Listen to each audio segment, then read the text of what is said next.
Bismillahirrahmanirrahim. Assalamu alaikum to all of you. I am Ikra Khan from LIMS Legend Institute of Management and Sciences. Lecture number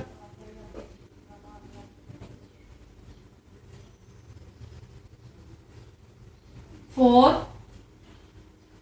The part is BS English.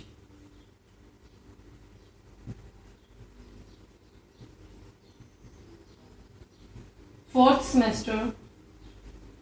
Subject is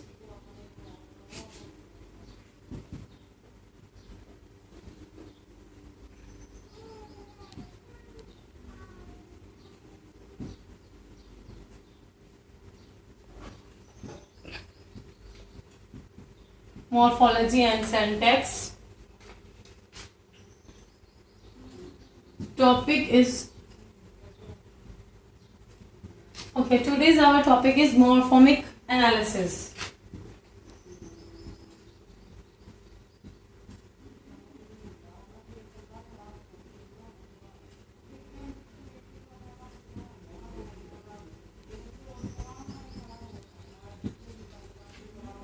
जी, तो हम अपने topic को जो है वो start करते हैं. Morphemic analysis.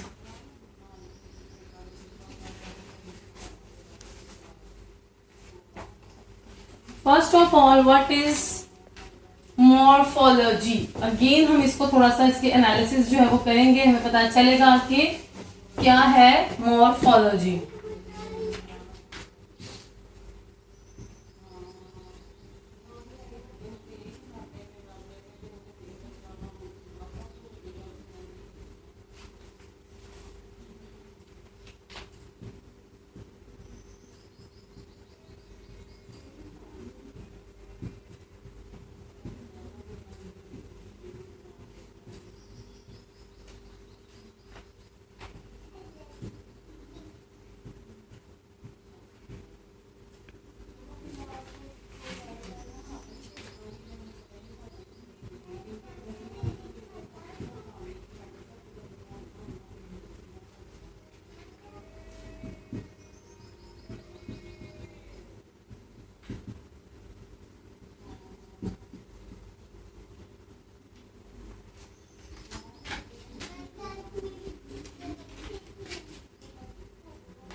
Ji,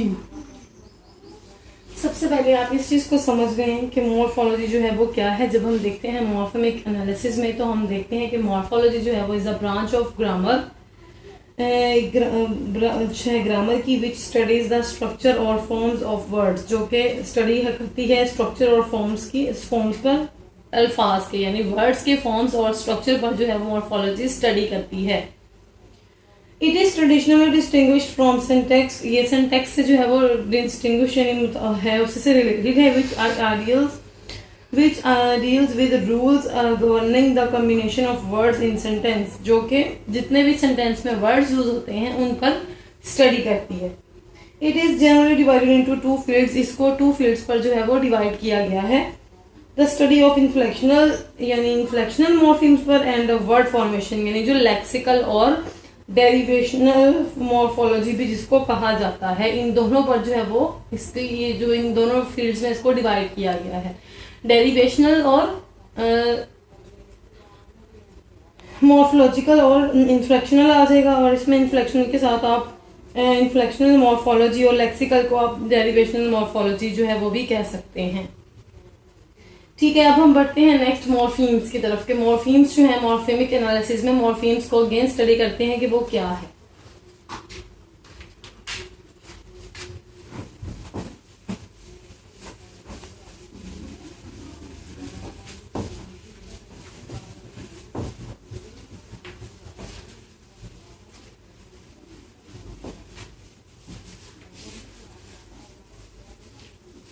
ji, morphemes.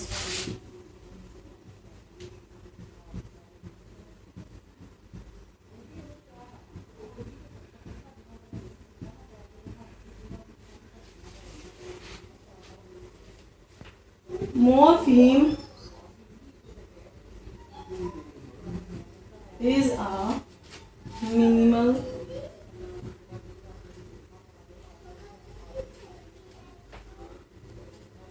distinctive unit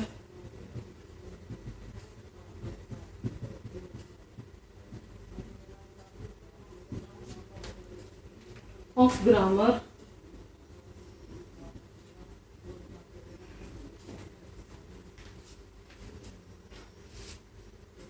and the central concern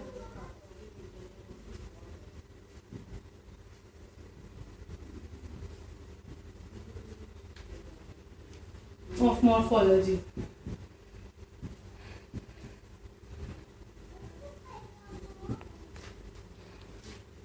A morpheme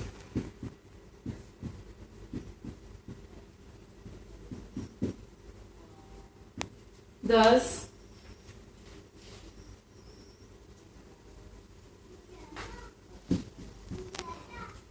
distinct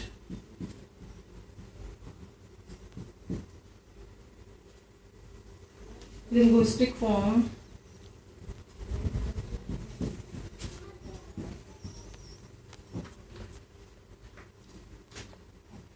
morphemes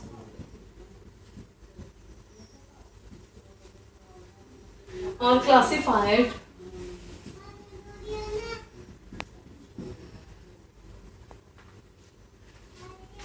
into free forms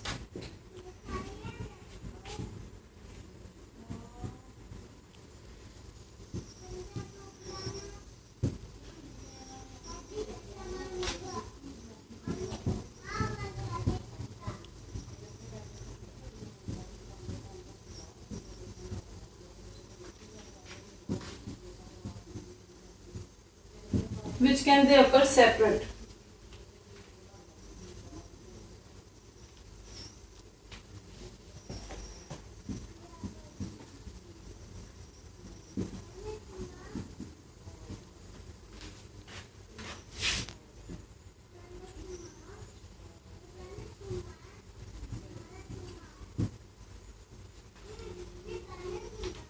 And bound morphemes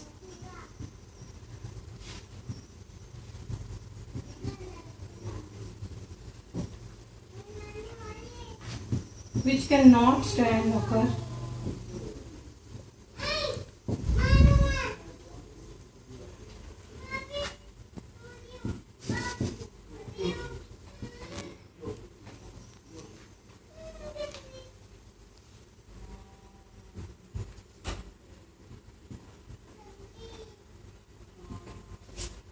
So mainly affixes.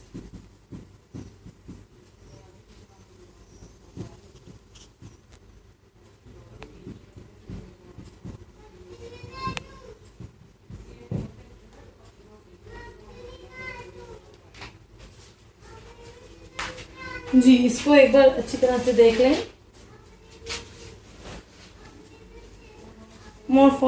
Morphemes जो है is a minimal distinctive unit of grammar and the central concern of morphology.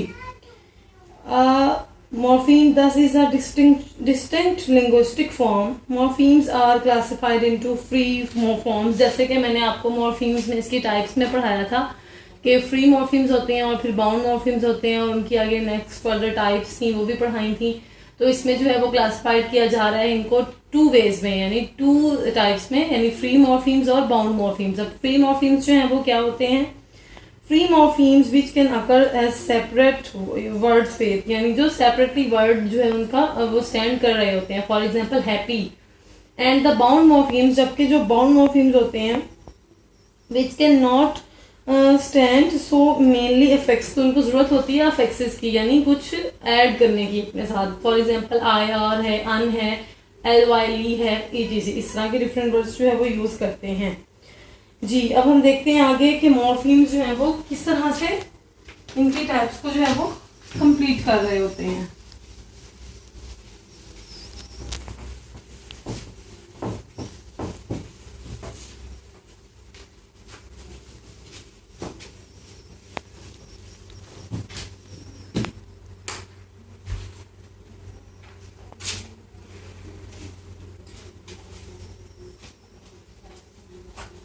A word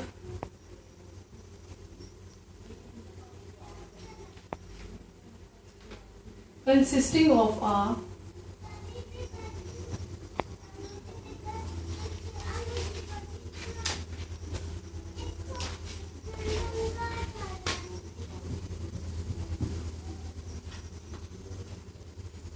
single morpheme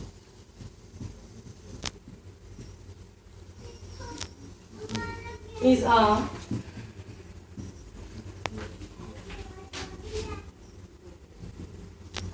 monomorpheme.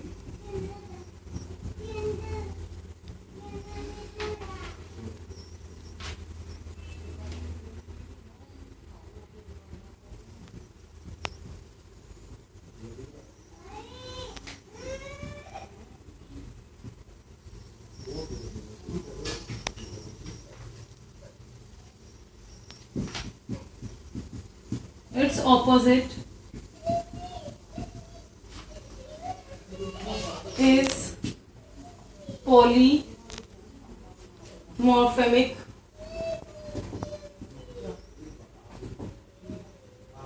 Polymorphemic, unhappy.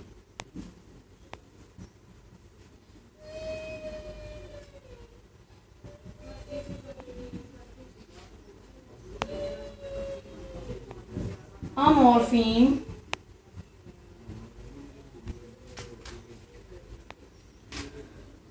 has been called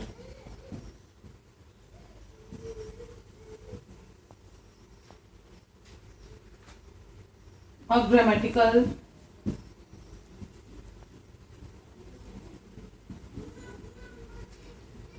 moneme.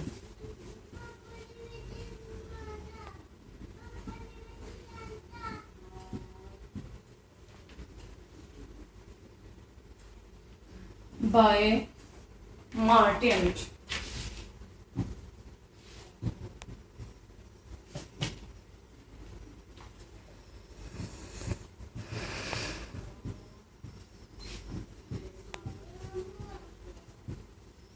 Another synonym for the morpheme is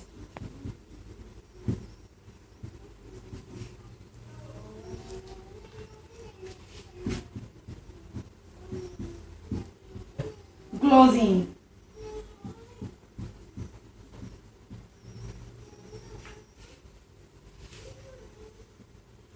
जी अब इसको understand करें। A word consisting of a single morpheme, अगर आपके पास कोई भी single morpheme है, यानी वो वर्ड जो है वो स्टैंड कर रहा है अकेले, मॉर्फीम है सिंगल, तो वो होगा मोनोमॉर्फेमिक वर्ड। ठीक है, यानी एक उसमें एक सिंगल मॉर्फीम है और वो स्टैंड कर रहा है, आपको समझ भी आ रही है, तो वो होगा मोनोमॉर्फेमिक मॉर्फेमिक वर्ड। और जबकि दूसरा इसके ऑपोजिट है मॉलीमॉर्फेमिक वर्ड होगा, वो होगा अनहैप्पी, यानी इसके साथ एक अलग से जो है वो डेरिवेशनल सुफिक्सेस यानी अफिक्सेस ऐड होंगे, तो ये होगा आपका पॉलीमॉर्फेमिक वर्ड। बाय अच्छा आप देखिए, morpheme has been called a grammatical moneme. Morphemes को ग्रामेटिकल मोनीम्स भी कहा जाता है बाय मार्टेंट, यानी ठीक है मार्टेंट ने इसको ये नाम दिया था। Another synonym for the morpheme is glosseme, और इसका एक और नाम भी है, सिमिलर है, सिनोनिम है इसी का, वो है ग्लोजीम। तो आप लोगों ने बिल्कुल भी कंफ्यूज नहीं होना कि ग्लोजीम, मोनीम और मॉर्फीम्स ये तीनों जो है ये सेम ही हैं। आपने इस चीज के लिए जो है वो कंफ्यूज नहीं होना कि ये अगर ग्लोजीम्स आ गया है या मोनीम्स आ गया है तो what is this, we don't know about it, but is the same. Morphemes, monemes, grammatical monemes या ग्लोजीम्स कुछ भी इसमें ऐड हो रहा है तो वो एक ही चीज होगी। ठीक है, अब हम बढ़ते हैं इसके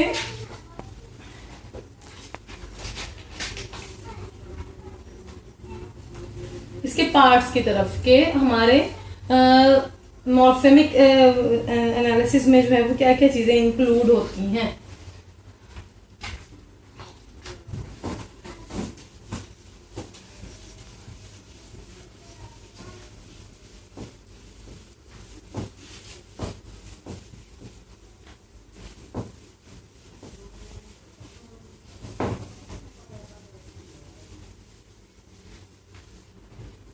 मॉर्फेमिक एनालिसिस में हम सबसे पहले देखते हैं कि लेक्सिकॉन्स क्या हैं।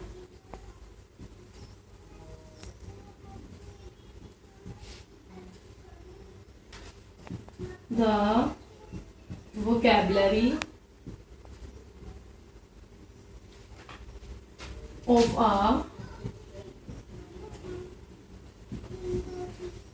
particular language.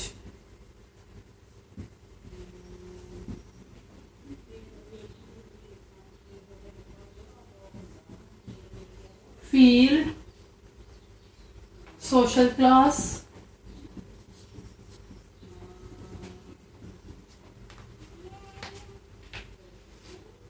persons, etcetera. ठीक है, ये होगा आपका लेक्सिकॉन्स। लेक्सिकॉन्स क्या होते हैं, the vocabulary of a particular language, field, social class, persons, ETC etcetera. ठीक है, ये जो होंगी इनके बारे में जो न्यू वोकैबुलरी होगी, पर्टिकुलर वोकैबुलरी होगी, वो लेक्सिकॉन्स होंगे। अब है lexical morphemes.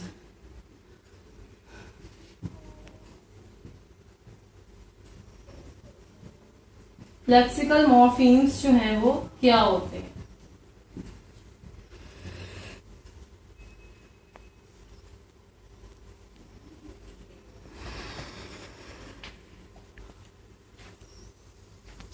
The set of ordinary nouns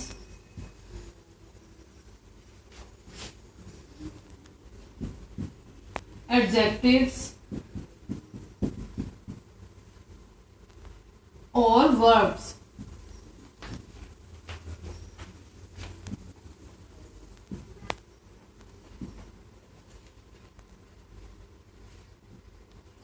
for example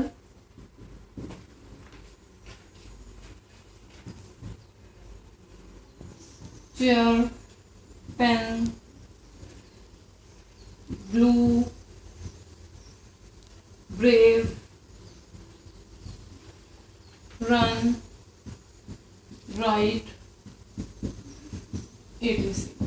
ठीक है, ये हो गए आपके नाउन, ये हो गया आपका एडजेक्टिव और ये हो गया आपका वर्ब। ये एग्जांपल्स ये वाली लेक्सिकल मॉर्फीम्स की हैं, यानी लेक्सिकल मॉर्फीम्स में आपके नाउन्स, एडजेक्टिव्स और वर्ब्स जो हैं वो काउंट होते हैं। उसके बाद हम देखते हैं कि फंक्शनल मॉर्फीम्स जो हैं वो क्या होते हैं।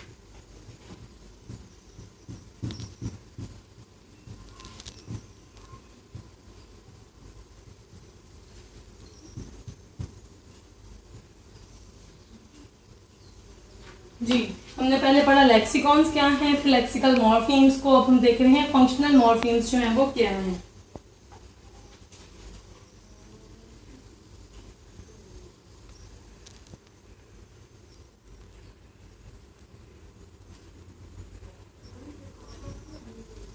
Morphemes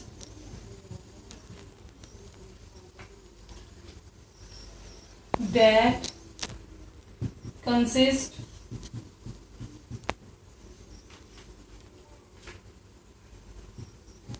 of the functional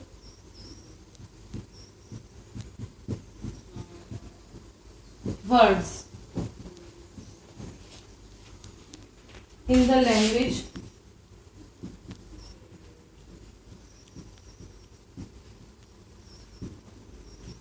such as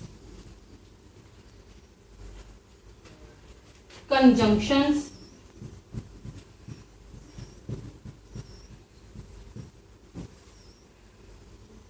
prepositions,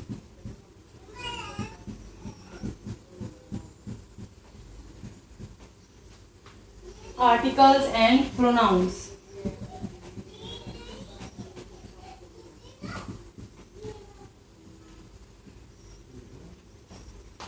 ठीक है, यानी लेक्सिकल में आप यूज कर रहे होते हैं नाउन्स को, एडजेक्टिव्स को और वर्ब्स को, जबकि फंक्शनल में आप यूज कर रहे होते हैं कंजंक्शंस को, प्रेपोजिशंस को, आर्टिकल को और प्रोनाउंस को।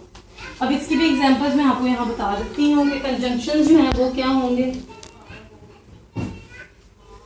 कंजंक्शंस में आप देख सकते हैं जैसे एंड, बट और इस तरह के वर्ड्स आ सकते हैं।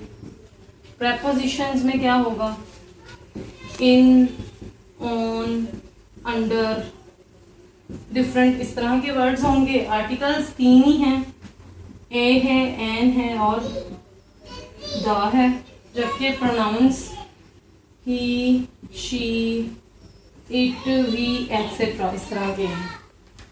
ठीक है, ये होंगे आपके फंक्शनल मॉर्फीम्स और लेक्सिकल मॉर्फीम्स। जी, अब जैसे कि मैंने आपको पहले भी बताया हुआ है कि डेरिवेशनल मॉर्फीम्स और इनफ्लेक्शनल मॉर्फीम्स जो है वो क्या है, वो भी इसी में इंक्लूड होगा। जब हम इन 4 को जो है वो अच्छी तरह से पढ़ लेते हैं तो हम मॉर्फेमिक डिस्क्रिप्शंस को जो है वो बहुत इजीली बना लेते हैं। तो इससे पहले मैं आपको एक दफ़ा बता दूं कि इनफ्लेक्शनल मॉर्फीम्स जो होते हैं वो 8 हैं मॉर्फीम्स हैं। फॉर एग्जांपल एस है और फिर एस पोजेसिव है, आईएनजी है, एस है, ईडी है, ईएन है और ईएसटी, ईआर। ये हमारे पास 8 इनफ्लेक्शनल मॉर्फीम्स हैं। इसको हम बनाते हैं, मुझे यहाँ पे बल्कि मैं आपको बना देती हूँ एक डायग्राम उसकी इजी से, ताकि आपको जो है वो अच्छी तरह से इसकी समझ आ जाए।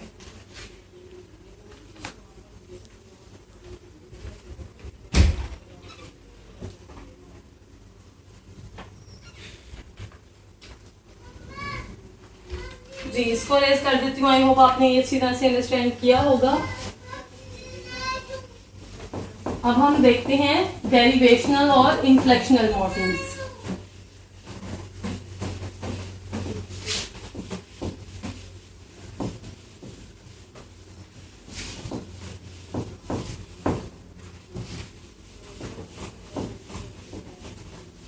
जी, डेरिवेशनल मॉर्फीम्स को बताने के लिए वो जरूरत नहीं है, आप लोगों ने उसको किया हुआ है, लेकिन मैं फिर भी जो है वो यहाँ पर आपको बता देती हूँ।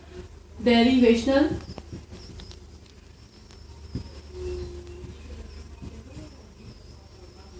मॉर्फीम्स कौन से थे, can not occur stand alone, और इनको जो है वो अफेक्सेस की जरूरत होती है। फॉर एग्जाम्पल प्रीफिक्सेस एंड सुफिक्सेस में ऐड किए जाते हैं।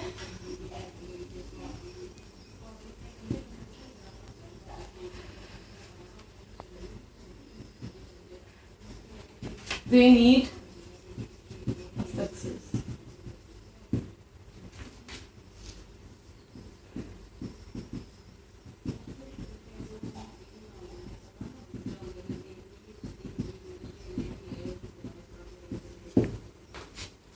For example,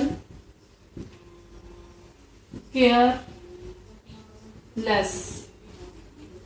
लेस जो है वो आपका डेरिवेशनल है।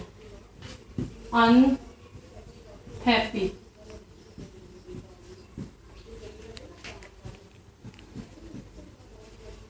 ब्यूटीफुल, तो आपका फुल जो है वो डेरिवेशनल है। ठीक है, डेरिवेशनल मॉर्फीम्स आपको समझ आ गई होगी। अब हम चलते हैं इन्फ्लेक्शनल मॉर्फीम्स की तरफ।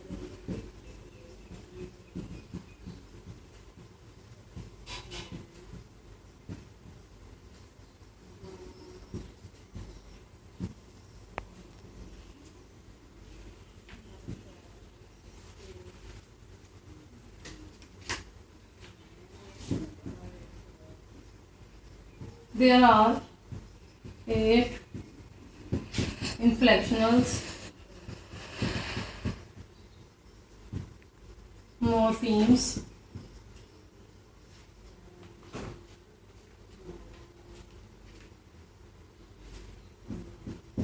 जी। सबसे पहले एक है इस तरह से पोजेसिव एस, ठीक है। उसके बाद एक है ऐसा ये वाला, ये देखें, ये है आपका possessive S.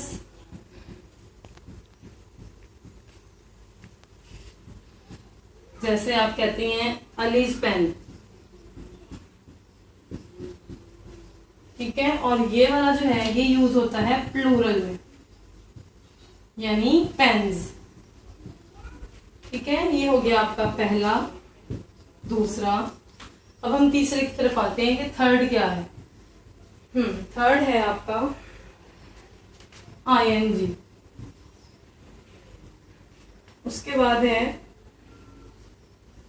S, ED,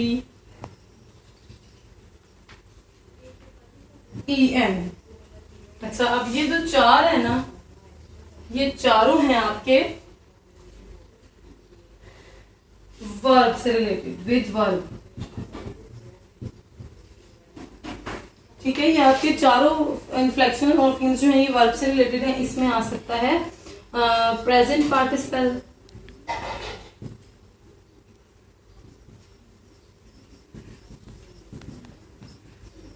for example teaching. S क्या है, एस है वो होगा आपका प्रेजेंट पार्टिसिपल में आ सकता है। फॉर एग्जाम्पल टीचिंग है, प्लेइंग है, ठीक है। इस तरह से कुछ भी जो आप ऐड करना चाहें वो आपका एग्जाम्पल जिसमें आ सकती हैं। अच्छा, एस फॉर एग्जाम्पल आप ले रहे होते हैं किसी भी टेंस में, शी लाइक्स, ठीक है। वहां पे आप यूज करते हैं, जैसे शी होगा तो लाइक्स आएगा। इस तरह से आप इसमें एस का वर्ड यूज करते हैं। ही है तो ही के साथ गोज आएगा, एस यूज होगा, ये वो वाला, इस तरह से हम इसको यूज करेंगे। और ईडी क्या होगा, वो होगा आपका पास्ट पार्टिसिपल।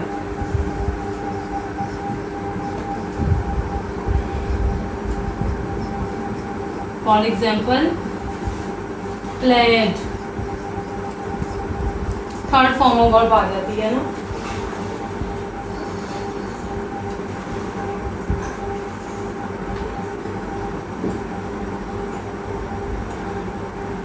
प्लेड हो गया और रीड हो गया, थर्ड फॉर्म रेड हो गया, इस तरह से। और EN क्या होता है, फॉरगॉटन, ठीक है। इस तरह के वर्ड्स आ जाते हैं। 3, 4, 5, 6, 2 आर लेफ्ट। हमारे 7 और 8 जो है वो हमारे रह गई हैं। वो कौन से हैं इन्फ्लेक्शनल मॉर्फीम्स? 7 पे है EST, ER एंड EST। ये दोनों ER और EST ये हो गए हमारे विद एडजेक्टिव्स।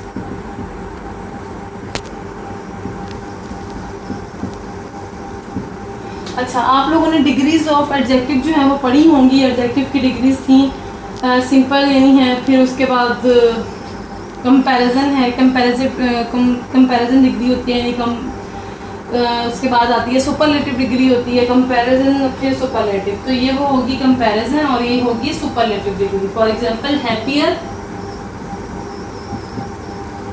और हैप्पीएस्ट, इस तरह से ये डिग्रीज होंगी। ये होंगे आपके इन्फ्लेक्शनल मॉर्फीम्स, जिसमें 8 किस्म के ये इन्फ्लेक्शनल मॉर्फीम्स इंक्लूड होते हैं।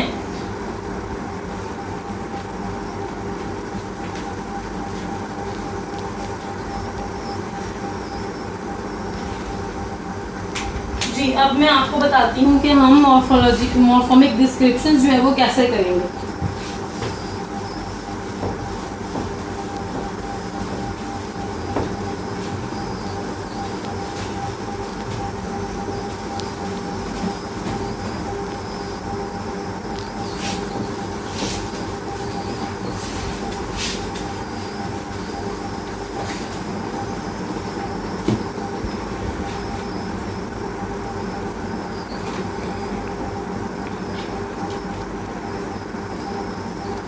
मॉर्फोलॉजिकल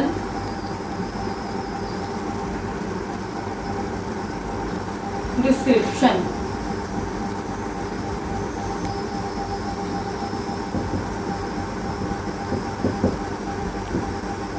जी, मॉर्फोलॉजिकल डिस्क्रिप्शन में क्या होगा, एक सेंटेंस में राइट करूंगी, आप जो है वो उसको इजीली अंडरस्टैंड कर लेंगे कि वो कैसे आपने उसमें देखना है। The girl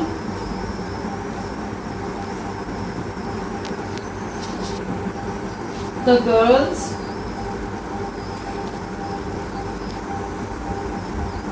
wildness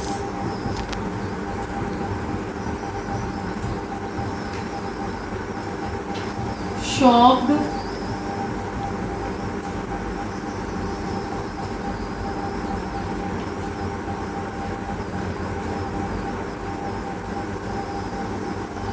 the teachers।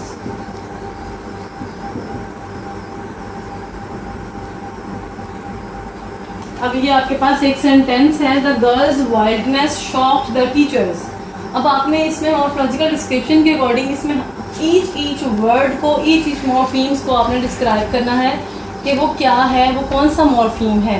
For example अपनी जो दी है ये होगा आपका फंक्शनल मॉर्फीम, क्योंकि ये आर्टिकल का पार्ट है और मैंने आपको बताया था कि फंक्शनल मॉर्फीम्स में हम आर्टिकल को जो है वो डिस्कस करते हैं। तो ये होगा आपका फंक्शनल मॉर्फीम।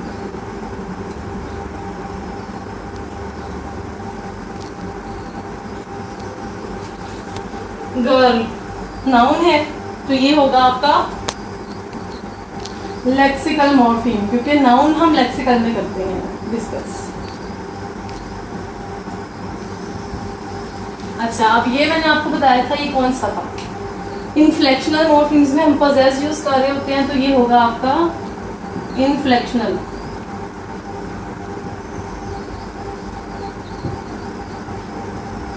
मॉर्फीम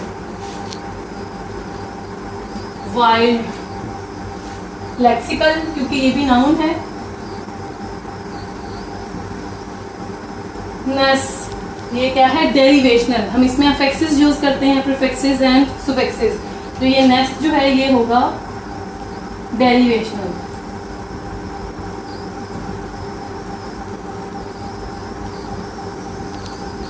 अच्छा, अब शॉक, शॉक जो है लेक्सिकल होगा because shock is a verb. अब ईडी मैंने आपको बताया था कि ये जो 8 इनफ्लेक्शनल मॉर्फीम्स हैं, ईडी भी उसी का ही पार्ट है, तो ईडी जो होगा वो होगा इनफ्लेक्शनल। द आर्टिकल है, देखिए यहाँ पे भी द है फंक्शनल और यहाँ पर भी द है, ये भी फंक्शनल है।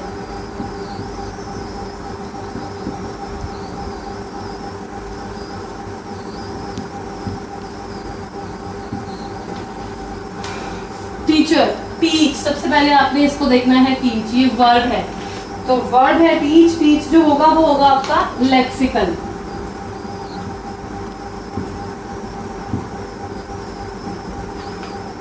ठीक है, अब ईआर आपका हो गया इनफ्लेक्शनल।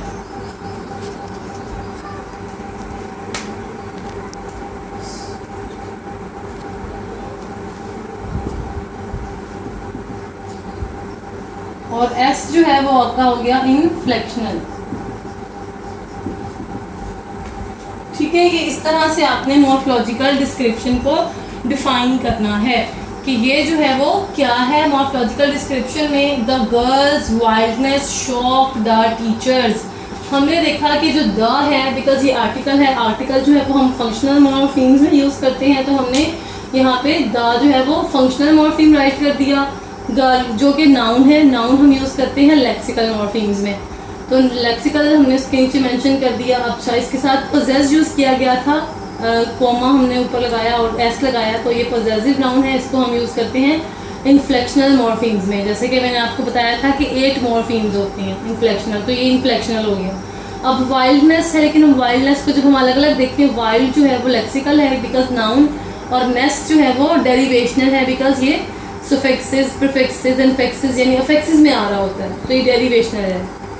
इसी तरह शॉक को अगर हम सेपरेट कर दें, शॉक जो है वो वर्ब होगा, लेक्सिकल हो जाएगा वर्ब्स में, और ईडी जो है वो इन्फ्लेक्शनल में आ जाएगा, ठीक है, बिकॉज ऑफ पास्ट पार्टिसिपल। और द फिर से जो है वो फंक्शनल मॉर्फीम है जो कि स्टार्ट पे भी था। और इसी तरह से जो टीचर्स है इसको हम 3 पार्ट्स में डिवाइड कर देंगे, टीच, फिर ईआर और फिर एस के साथ। टीच जो कि वर्ब है ये लेक्सिकल हो गया, और ईआर यानी ये डेरिवेशनल, हम ईआर लगा देते हैं तो वो एक अलग से बन जाता है हमारा वर्ड, इन्फेक्सेस यानी इन्फेक्सेस में हो जाता है, और एस जब हम लगाते हैं तो ये इन्फ्लेक्शनल बन जाएगा। इस तरह से आपका मॉर्फोलॉजिकल डिस्क्रिप्शन जो है वो कंप्लीट होता है। और इसके साथ हम एक छोटा सा टॉपिक जो है वो और पढ़ेंगे कि एलोमॉर्फ्स क्या होते हैं, वो भी मॉर्फोमिक एनालिसिस में इंक्लूड होता है। अब हम लास्ट एक टॉपिक अपना पढ़ते हैं और आज का जो लेक्चर है वो हमारा कंप्लीट होगा।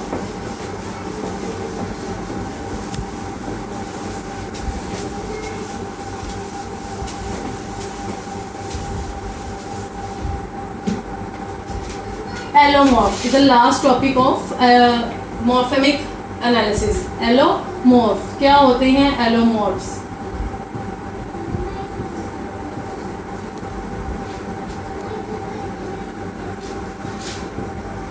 an allomorph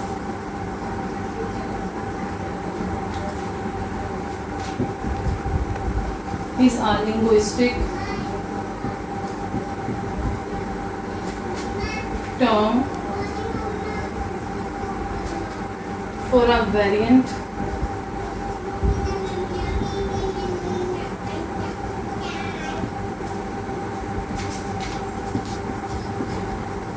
form of a morpheme.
इसको जो है वो अच्छी तरह से अंडरस्टैंड कर लें। एलोमॉर्फ्स जो है वो क्या होते हैं? Allomorphs is a linguistic term for a variant form of morpheme, यानी लिंग्विस्टिक की ही टर्म है और वेरिएंट फॉर्म है मॉर्फीम की। The concept occurs when a unit of meaning can vary sounds, यानी इसमें ये होता है कि साउंड जो है वो चेंज हो जाता है थोड़ा। एंड पे अगर हम देख लें तो एंडिंग यानी प्लूरल फॉर्म आ जाती है, कैट है तो कैट्स हो जाएगा।